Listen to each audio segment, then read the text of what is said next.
Bismillahirrahmanirrahim. Assalamualaikum warahmatullahi wabarakatuh.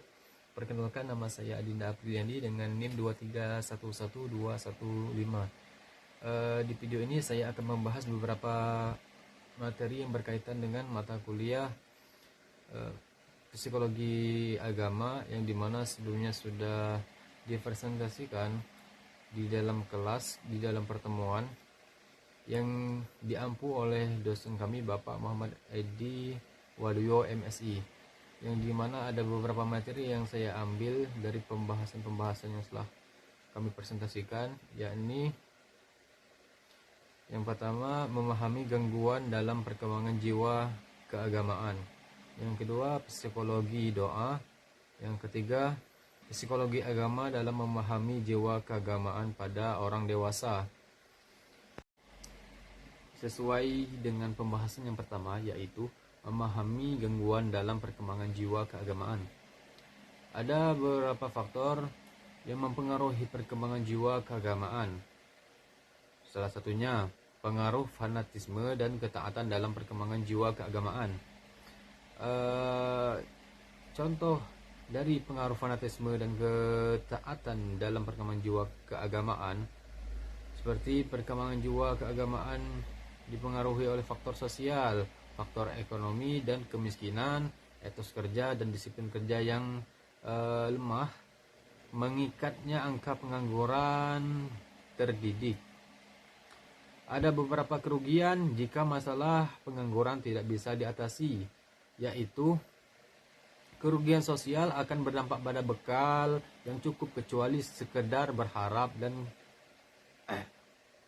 keyakinan. Yang kedua, kerugian ekonomi yang akan berdampak pada berkurangnya produksi. Yang keempat, sulitnya tingkat ketersediaan dan penyebaran kemudahan. Yang kelima, adanya beberapa penyakit yang dialami, seperti munculnya aliran-aliran sesat seperti Syiah. Yang selanjutnya yaitu pembahasan yang berkaitan dengan psikologi doa, yang dimana pengaruh dalam praktik doa terhadap kesehatan mental individu. Ada beberapa penjelasan mendalam mengenai pengaruh doa terhadap kesehatan individu. Yang pertama, pengurangan stres dan kecemasan. Yang kedua, meningkatkan sistem imun. Yang ketiga, kesehatan mental yang lebih baik. Yang keempat, mengatasi rasa kesepian. Yang kelima, dampak positif pada proses penyembuhan. Yang keenam, panjang umur. Ada beberapa mekanisme yang terlibat dalam proses berdoa. Yang pertama, kepasrahan dan pengurangan stres. Yang kedua, salah satu mekanisme paling mendasar dalam berdoa. Yang kedua, optimisme dan harapan. Yang ketiga, koneksi spiritual dan sosial. Yang keempat, agesti dan peningkatan kepercayaan diri. Yang kelima, ritual dan ketenangan mental. Yang keenam, fungsi kuratif dan preventif. Dan yang selanjutnya adalah psikologi agama dalam memahami jiwa keagamaan pada orang dewasa. Secara sederhana, bahwa seorang yang dapat dikatakan dewasa ialah apabila telah sempurna pertumbuhan fisiknya dan mencapai kematangan psikologis sehingga mampu hidup dan berperan bersama-sama orang dewasa lainnya.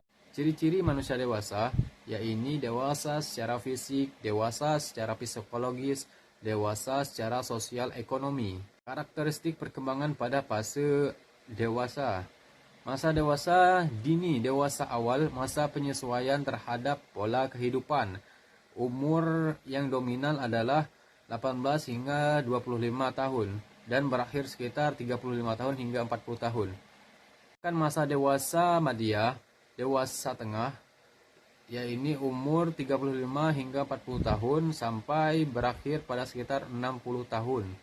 Masa ini adalah masa perubahan jasmani dan mental, penurunan kemampuan fisik, perkembangan keberagaman pada orang dewasa, karakteristik sikap keberagaman pada masa dewasa, menerima kebenaran agama berdasarkan pertimbangan pemikiran yang matang, bukan sekedar ikut-ikutan, bersifat realistis, sehingga norma-norma agama lebih banyak diaplikasikan dalam sikap dan tingkah laku. Tingkat ketaatan beragama didasarkan atas pertimbangan dan tanggung jawab diri hingga sikap keberagaman merupakan realistis dari sikap hidup. Mungkin hanya itu pembahasan dari psikologi agama, yang dimana poin-poin inti yang saya ambil, yang saya bahas di sini. Jika ada salah-salah pembahasan, salah-salah pengkajian, saya mohon maaf. Dari saya kepada Allah saya mohon ampun. Saya akhiri. Wassalamualaikum warahmatullahi wabarakatuh.